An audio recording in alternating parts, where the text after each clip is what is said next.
C'est parti, on va faire manger la petite. Et on va peut-être commencer une série de 30 vidéos de suite, où je vais vlogger, vous raconter un petit peu tout ce qui se passe dans ma vie, d'où je viens et où j'en suis. C'est parti. T'as dit que tu voulais manger quoi? Ok.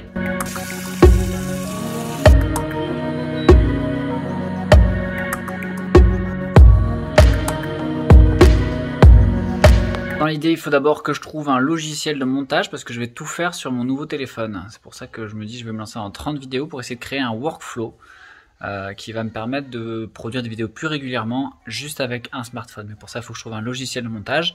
J'ai un peu regardé sur internet, je trouve rien comme information probante. Donc je vais chercher moi-même, c'est parti. Résultat, on va y regarder dans le Play Store. Power Director, lecteur ID, Vidéolip. On va regarder par rapport aux notifications. 4.3, 4.7, Viva Vidéo Montage, lecteur et éditeur de vidéo YouCut, 4.8 vidéo éditeur Maker, Power Director, choix de l'équipe. Choix de l'équipe. Cette appli offre des fonctionnalités puissantes et la modulation de la vitesse aux voix off. De la modulation de vitesse aux voix off, ça c'est bien ça. Recadrer, superposer facilement aux vidéos et photos et faites même de synchronisation audio. Utilisez le stabilisateur vidéo pour ne pas gâcher une prise de vue autrement.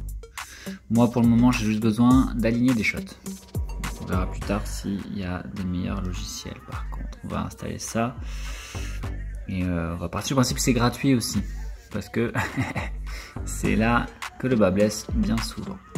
Et bien c'est simplement ça va aller vite. On va sortir de là très vite parce que tout est payant. Il y a même un filigrane Power Director donc on oublie.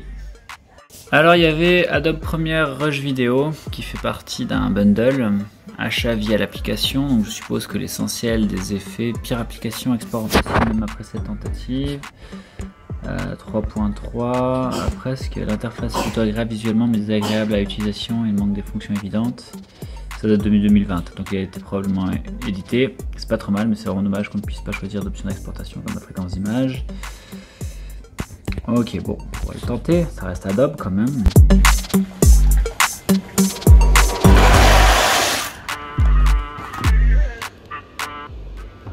Timer 5 minutes.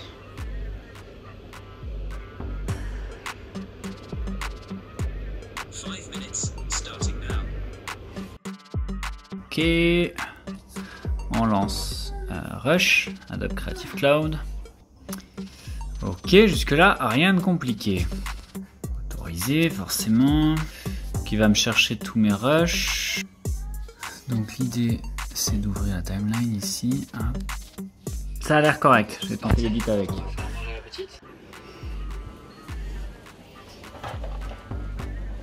Oh.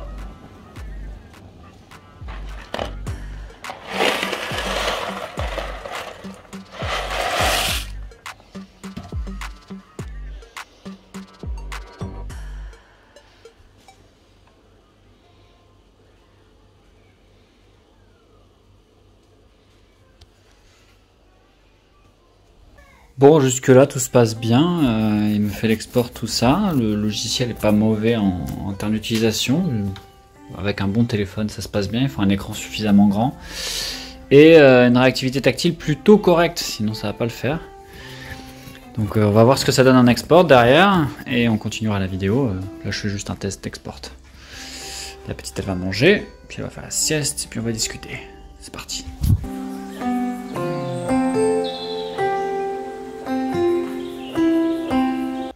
Voilà, la petite a mangé, elle est à la sieste.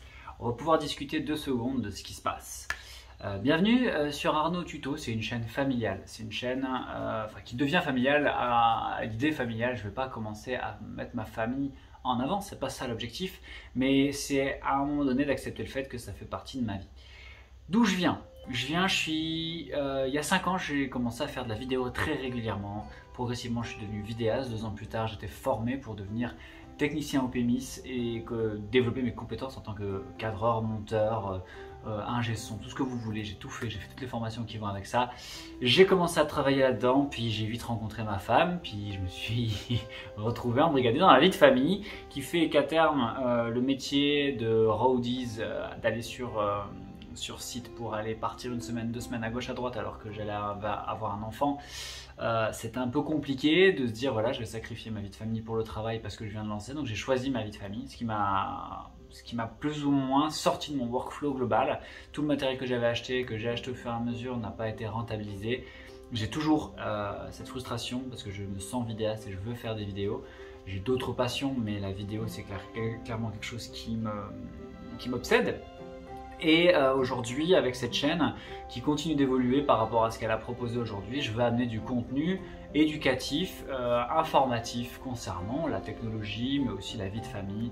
Et on va mélanger un petit peu tout ça parce que si je veux pouvoir recommencer à faire de la vidéo, il faut à un certain moment que j'accepte que je n'aurai plus la possibilité de créer de cadres spécifiquement dédiés à la vie de youtubeur.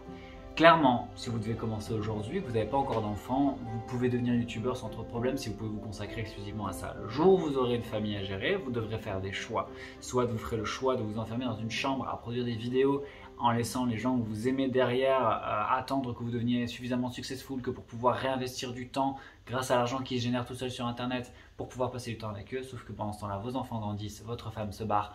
Donc c'est pas un but en soi. Moi j'ai encore ma femme et j'ai encore mes gosses à côté de moi parce que j'ai décidé de faire moins de vidéos.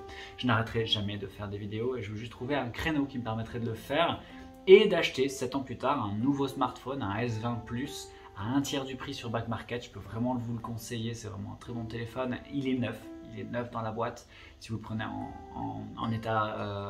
parfait état, parce que ce sont des téléphones neufs qui sont arrivés chez Back Market, qui sont d'une manière ou d'une autre ont été achetés, des stocks qui ont été achetés parce que le téléphone a déjà bientôt 2 ans, voire 3 ans, et qu'il est super performant, mais que comme il y a beaucoup de smartphones qui ont été produits par Samsung, ils n'arrivent plus à les vendre. Et donc ils ont vendu des stocks à des gens qui les revendent un tiers du prix maintenant sur Back Market. C'est comme ça que ça se passe chez McDonald's. Si vous voulez la toute dernière évolution S22, ce que vous voulez, vous n'aurez pas beaucoup plus que ce que vous avez sur le S20, mais là à un tiers du prix, ça valait vraiment la peine. Je retournerai chez Apple plus tard, ça c'est une autre histoire.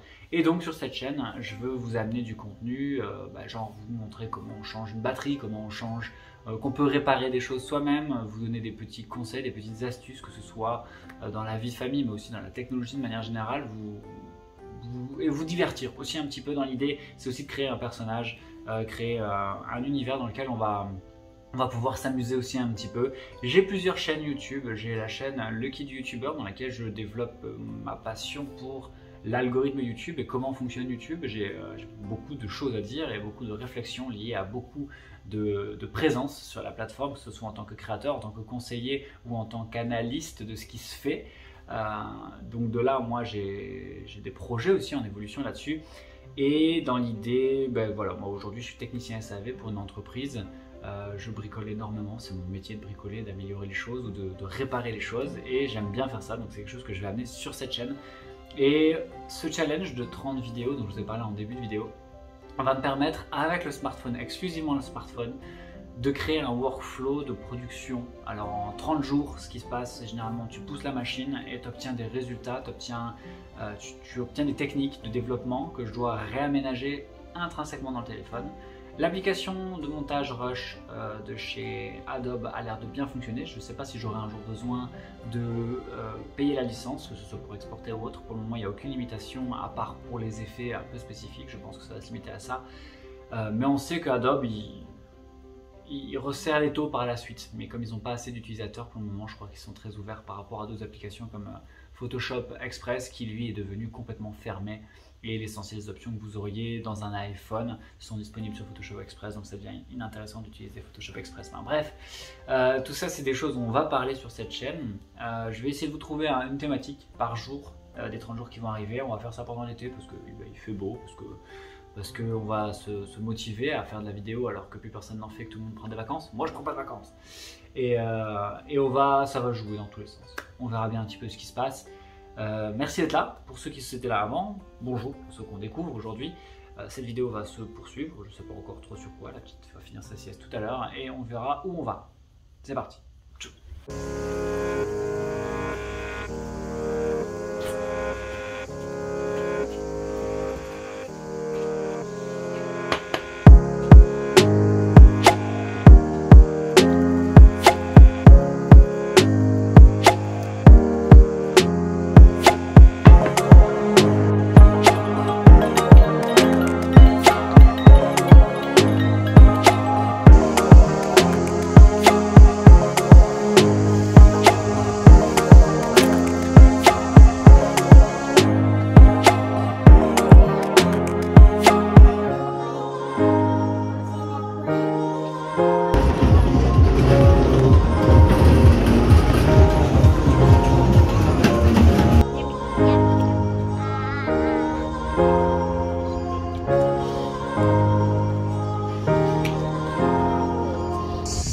Ok, on va clôturer aujourd'hui. Je réfléchis au fur et à mesure à l'idée du concept.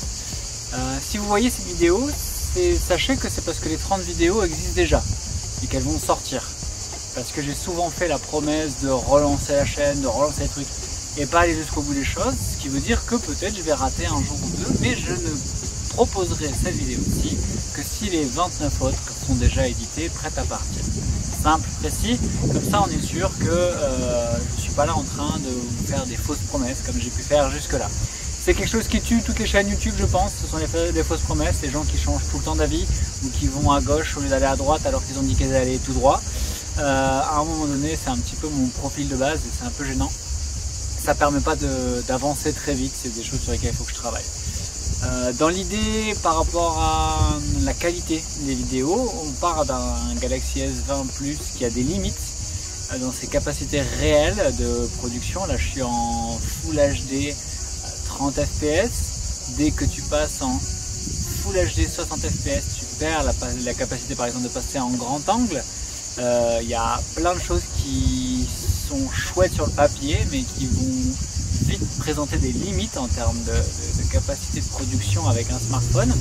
Et j'ai Rush, donc le logiciel d'édit vidéo mobile d'Adobe qui est aussi limité actuellement dans sa version gratuite. Pour moi pouvoir éditer en 4K, il faudra que je paye 34 € annuels, chose que je ferai peut-être à un moment dans ce challenge de 30 vidéos pour obtenir un meilleur résultat final. Mais à un certain moment, faut que je vois si c'est vraiment utile par rapport au rendu qui va sortir sur YouTube par rapport à ce que je veux proposer dans ce challenge. Peut-être même que j'irai jusqu'au bout du challenge sans acheter la licence Adobe pour pouvoir éditer au maximum mes vidéos. Parce qu'en fait j'ai envie que ça soit le plus simple et rudimentaire possible aussi. Parce que ça c'est une erreur que j'ai pu faire en tant que créateur de contenu devenant vidéaste. C'est de vouloir faire comme si je faisais des petits films alors qu'en fait je fais juste des vidéos sur YouTube. Aujourd'hui j'assume deux choses, ma famille et mon envie de produire des vidéos. Mon incapacité aujourd'hui à me placer dans un mode de production où je créerai des vrais films. Et donc l'idée de s'exprimer à travers des vidéos et de produire du contenu dynamique, intéressant et sympathique, ça commence maintenant, réellement. C'est le challenge de la maturité. Voilà, c'est un peu ça que j'ai envie de proposer aujourd'hui, d'aller au bout des choses, faire mes 30 vidéos, voir si je vais investir dans un logiciel complémentaire, parce que j'ai pas le temps de me poser sur mon ordinateur. En termes de workflow, c'est pas possible en ce moment, ce qui est très dommage, mais c'est comme ça. Et aujourd'hui, on en est là. J'espère que cette première vidéo vous a plu. Je vous invite à vous abonner pour la suite, pour les 30 autres vidéos qui vont être plus dynamiques, probablement plus propres au fur et à mesure que je peaufine mon workflow, parce que c'est un peu la thématique d'aujourd'hui et de ce challenge. J'espère que vous faites ce que vous aimez, que vous avancez dans vos projets. Si c'est le cas, vous m'en parlez dans les commentaires, que j'aille voir ce que vous faites. A bientôt dans une autre vidéo. À demain, j'ai envie de dire en fait pour vous.